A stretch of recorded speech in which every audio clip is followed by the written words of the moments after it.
Elle va pas Elle va croître. se sentir bien. Ah non? Bien sûr, C'est ça. bien sûr, tout à fait. Non, mais les animaux, c'est vrai que c'est vraiment important d'en parler parce que c'est vrai qu'on a tendance à les oublier, les pauvres, Ouais. et que bien souvent, ça éviterait déjà des visites au vétérinaire, et chez le vétérinaire, et ça permet de les aider. Moi, j'ai un chien qui voit, enfin, je savais pas qu'il voyait les âmes en fait, et je comprenais pas. Il avait un comportement assez de crainte et surtout de panique à l'extérieur. D'accord. Et j'ai eu affaire à une femme extraordinaire qui s'appelle Sandra Glory, qui travaille sur Bordeaux et qui fait de la communication animale. Et elle m'a dit qu'effectivement, il voyait des entités et qu'à l'extérieur, il n'arrivait plus à faire la différence entre le monde des morts et le monde des vivants. Et que du coup, ça allait 5 minutes et après, il fallait vite rentrer parce qu'à la maison, il se sentait bien et en sécurité. Et elle m'avait dit, passe-le dans la sauge, mets-lui des odeurs anciennes comme du patchouli, des choses comme ça, tu vois, mais bien sûr très, très légèrement. Hein. Oui. Et effectivement. L'imbibé d'huile essentielle. Ouais, non, ça peut être dangereux pour lui en plus, le pauvre. Non, non. Et du coup, il se sent beaucoup mieux, c'est vrai. Et maintenant, quand il regarde dans un endroit, je dis, ah, je l'avais pas vu celle-là. Parce qu'il voit les entités. Donc lui, quand il sort, parce qu'apparemment, il y aurait plusieurs mondes en un. Il y aurait des... Il y a plein de mondes parallèles. Plein Ouais. de mondes parallèles. Et du coup, si on sort, voilà, il y en a, ils marchent au-dessus de nous. Voilà. comment ça Bah, se passe? c'est partout autour de nous, de toute façon. C'est partout autour de nous, oui, bien sûr. D'accord. Donc lui, en plus, il est tout petit. Donc Oui. pour lui, ça doit être très impressionnant. C'est très violent. Pour lui, c'est D'accord. très violent. Lui, il l'a pris vraiment, enfin, il le vivait vraiment comme une violence. Et ouais, c'est Ouais. vraiment des éponges. Hein, et n'importe quel Ah ouais, ouais, ouais. animal. Et du coup, pour terminer, quels sont tes conseils pour se protéger, se purifier, se nettoyer peut-être avec des pierres, comme tu le disais? Alors, pour se protéger du squat, entre guillemets, des entités, il n'y a qu'une chose, c'est avoir un corps énergétique en bon état. Donc avoir les chakras, les centres énergétiques, parce que j'aime pas le mot chakra, les centres énergétiques qui fonctionnent correctement. Donc pouvoir essentiellement protéger son émotionnel. Après, sur YouTube, il y a des tutos qui existent où on doit visionner des couleurs. Ça, c'est relativement efficace aussi si on le fait très régulièrement et vraiment en conscience. Et le problème, c'est que quand on fait ce genre de travail tout seul, généralement, on ne s'investit pas réellement dans cette démarche.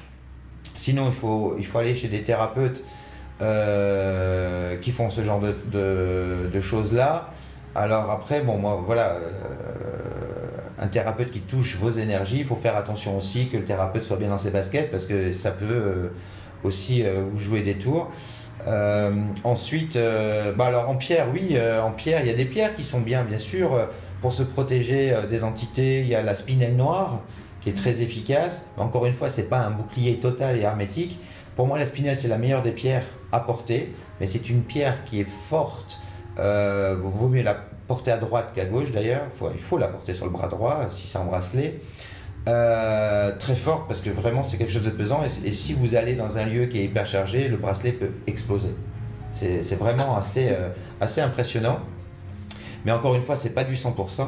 Et pour l'intérieur, il y a une pierre qui est extraordinaire, c'est la stibine. D'accord. Voilà, la stibine qui est une pierre, alors quand même toxique, hein, c'est l'antimoine.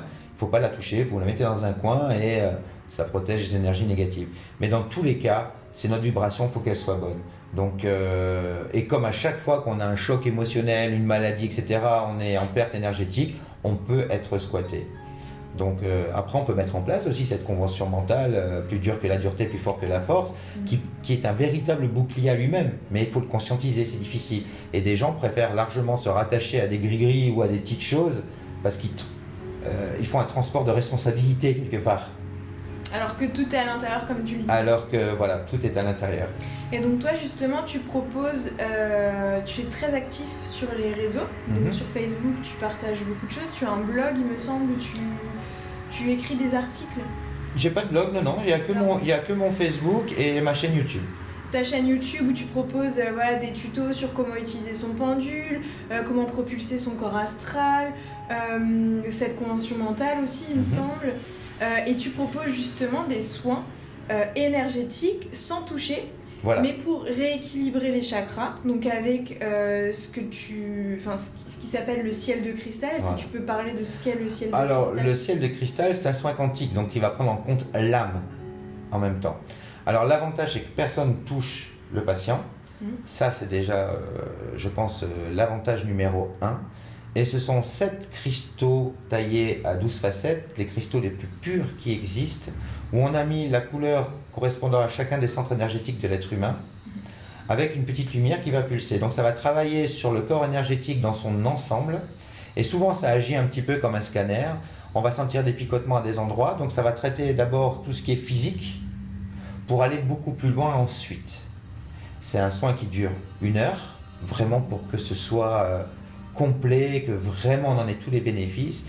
Et ce qui est assez amusant, c'est que bien souvent, on prendrait une photo du visage de la personne avant et après, c'est plus du tout la même. Et quelquefois, j'ai des gens qui pleurent dessous, il se passe des choses, il peut se passer énormément de choses sous un ciel de cristal, puisque quand on va travailler sur l'ensemble de l'être, ça peut même faire des voyages astraux à certaines personnes, ça peut... on peut avoir des images, on peut avoir des peines qui remontent du passé, mais au moins ça ressort. Et on est rééquilibré à la suite de ça. Alors c'est pas la baguette magique, en une fois, ça va pas transformer ta vie. C'est vraiment quelque chose qu'il faut faire, je dirais, régulièrement pour en avoir vraiment tous les bénéfices. Donc concrètement, on est allongé sur une table de massage. On est allongé sur une table et en fait le ciel c'est... C'est une rampe qui est au-dessus. Voilà, une rampe en bois. Voilà, c'est une rampe en bois. En dessous, il y a tous les cristaux et les petites lumières qu'on positionne au-dessus de chaque chakra et qu'on branche et qu'on allume et dans le noir complet, et ça travaille sur la personne. En fait, pour visualiser, c'est comme une forme de grue. Ouais. Une forme de grue en bois. C'est ça. Et au-dessus de nous, donc il y a à peu près à 20 cm de la personne. Voilà, donc on est totalement libre, hein, même si on est claustrophobe, il n'y a pas de non, il n'y a pas d'oppression. Il n'y a pas du tout d'oppression, c'est juste qu'on a cette grue au-dessus de nous en bois, avec les cristaux qui travaillent. Et en plus de ça, tu rajoutes des pierres aussi. Alors voilà, ça c'est moi, j'écoute ce qu'on me dit, parce que je suis un petit peu clairaudient. Et donc j'ai des informations sur quelle pierre serait adaptée à rajouter. Alors, à la base, on n'est pas censé rajouter des pierres sous cet équipement-là, mais je trouve que ça accentue et ça personnalise le soin. Ce qui est valable pour toi ne sera pas pour l'autre. Et bien souvent, on tape très très juste. Oui, et puis ce qui est fou, c'est que... Alors, moi qui fais ce soin, la dernière fois, je sentais que j'avais un poids sur les yeux. Et je t'avais dit, j'ai un poids au niveau des yeux. Tu m'as dit, bon bah, écoute, on va essayer de mettre des pierres à ce niveau-là pour t'apaiser, en fait. Puisque comme on reçoit tous l'énergie de manière différente, il suffit que moi j'ai des petites tensions, ça se met moi au niveau des yeux. Bon bah, on est tous différents. Oui. Et tu m'as dit, si t'as ça, c'est que c'est juste. Donc si t'as ça, il faut aller expérimenter. Donc si tu veux, on va expérimenter. Exactement. C'est pas des choses farfelues, mais c'est juste se dire, bah là j'ai un signal, bon bah je vais creuser. Voilà. Et ça m'avait fait beaucoup de bien. Donc c'est ça qui est bien aussi. Voilà, ça, chez les thérapeutes, on a tous un protocole, mais il faut accepter à un moment donné de faire éclater ce protocole et d'écouter le patient. Faire à l'identique la même chose à telle ou telle personne, ça ne peut pas fonctionner véritablement, dans le sens où chaque individu est différent. Toi, tu vas exprimer une problématique d'une certaine façon. Là, tu ressentais au niveau des yeux, je ne pouvais pas l'ignorer. Et je ne pouvais pas te dire, le ciel de cristal, à lui seul va faire. Non, non, on va travailler davantage. On va rajouter quelque chose. Et c'est là que le travail est passionnant. Et ce qui est incroyable, c'est qu'on ne le sait pas forcément, parce que voilà, on dit le corps est fait d'eau et d'énergie, mais cette énergie, toi, tu la mesures. Oui. Ça s'appelle le taux vibratoire. Voilà. Moi, je le fais aussi un petit peu à la maison pour voir et tout. Quand la personne arrive, elle a un taux vibratoire... Voilà, qui peut être plus ou moins élevé. Quand elle repart, en tout cas, moi quand j'ai essayé, je suis repartie, je ne peux parler que de ce que j'ai vécu, j'étais, non pas au double, mais j'étais vraiment beaucoup plus élevée, quoi. Ouais. Et je sens que... Et ça continue sur 3 jours après, à peu près. Et ce qui est fou, c'est que vraiment on se sent mieux, quoi. Pour l'avoir fait de 2 mois d'affilée, là, vraiment on se sent mieux, quoi. On se sent plus en forme, même la peau est plus jolie, on est plus lumineux. Le teint est lumineux, on rayonne énergétiquement, donc même dans nos relations humaines, c'est hyper important. au niveau du sommeil, c'est beaucoup plus réparateur également. Et puis c'est vrai on n'est pas sur un nuage, mais on est vraiment bien, on est équilibré, on est soi, en fait. Parce qu'on remet les pendules à zéro telles qu'on devrait l'être, sans les angoisses de la vie de tous les jours, etc., qui a blessé notre énergie. On répare l'ensemble, ce qui fait que tu repars sur de bonnes bases. Et c'est vrai que les gens changent physiquement, mais c'est vraiment intéressant, changent complètement physiquement au fur et à mesure des soins. Oui, puis ça conserve bien, quoi. On en discutait l'autre fois, ça conserve. Pour la maladie bien. aussi, ça protège énormément de la maladie. Parce que comme on rayonne, notre taux vibratoire est largement augmenté, ben on est moins attaquable par les virus, les bactéries, les choses comme ça, parce que voilà, on a une défense immunitaire qui est au top, en fait. Oui, puis de toute façon, il semble que les maladies ont un taux vibratoire particulier. Oui. Donc si on vibre au-dessus, normalement la maladie ne nous touche pas. Après, on n'est jamais à l'abri de rien. Non, bien sûr, il y a des maladies auxquelles on ne peut rien quand c'est génétique, des choses comme ça. Bon, forcément, on va pas jouer au sorcier non plus, hein, c'est pas possible. Mais je parle de petits mots quotidiens, rhume et compagnie, et ça nous met à l'abri, facilement. Et donc les bénéfices sont un gain de vitalité, d'énergie, le fait de se sentir mieux même dans sa tête, donc d'avoir des pensées même plus positives, etc. Est-ce qu'il y a d'autres bénéfices à ce soin-là ? Ça peut même développer nos capacités. Parce que du coup, comme ton énergie vibre comme elle doit vibrer, il y a des gens qui ont des facultés de médiumnité et autres, et ça se développe largement. Du moins, ils peuvent en prendre conscience, et ça peut arriver, et c'est arrivé à des gens de véritablement, après un soin comme ça au ciel et cristal, de ressentir les choses, mais comme jamais, et s'apercevoir qu'en fait, ils étaient médiums. Oui, cette sensibilité, elle est... Chose que je vois, moi, en prenant le taux vibratoire de la personne, qui me dit « Ah non, non, non, non, non, non ».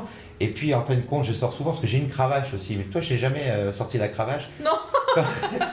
J'ai une cravache, parce que souvent, il y a des gens qui disent « Mais non, mais non, mais non ».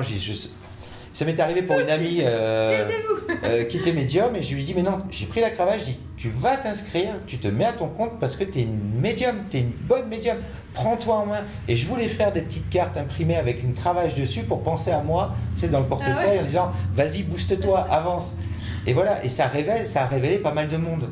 C'est ça qui est vraiment fabuleux. En fait, le ciel des cristal,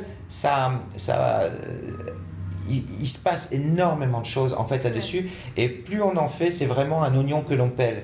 C'est-à-dire qu'on va enlever des couches et des couches et des couches et des couches pour arriver à ce qui est important, le centre vital. Ça éteint. Ça c'est pas grave, on a la petite caméra qui filme là. Du coup, donc tes prestations, ça va vraiment être à distance. Donc tu aides les personnes à distance qui par exemple peut-être se sentent polluées énergétiquement, sont dans des idées négatives et qui peut-être ont des entités sur elles. Donc toi tu les aides à se nettoyer. Tout à fait. Je les nettoie. Tu les nettoies. Je nettoie donc les présences d'entités. Donc en fait, les gens qui se sentent mal, qui ont des blocages dans leur vie, qui ont des problèmes de sommeil, etc., ça vaut le coup d'être vérifié. Donc ça, c'est complètement gratuit. Par contre, on m'envoie la photo, le nom, prénom, date de naissance et de naissance, et avec ça, je regarde et je vois si la personne est polluée. Donc je m'occupe d'enlever les entités, d'enlever les envoûtements, parce que malheureusement, ça existe, ça pourrait faire une autre vidéo un de ces jours. On pourra, oui. J'enlève les envoûtements. Et j'enlève donc les envoûtements et les entités dans les lieux également, parce qu'un lieu de vie peut être impacté, un lieu professionnel peut être impacté également. Et donc je fais ça à distance, uniquement à distance, et le ciel de cristal sur place. Je fais aussi du rééquilibrage de temps en temps à distance sur demande. Mais j'ai tellement de monde que j'ai pas beaucoup le temps de faire autre chose en fait. Le rééquilibrage, tu entends du coup énergétique aussi ? Oui. D'accord, pour remonter vraiment ce fameux taux vibratoire, tout à fait. D'accord. Donc du coup, voilà, si je vais mettre en dessous de la vidéo tes coordonnées. Avec plaisir. Donc tes réseaux, donc tout ce qui est Facebook, YouTube, voilà, là où tu es le plus présent. Et puis si vous êtes intéressé, contactez Nicolai. Et voilà. Je vous remercie pour cette vidéo et je vous dis à bientôt. Merci, à bientôt.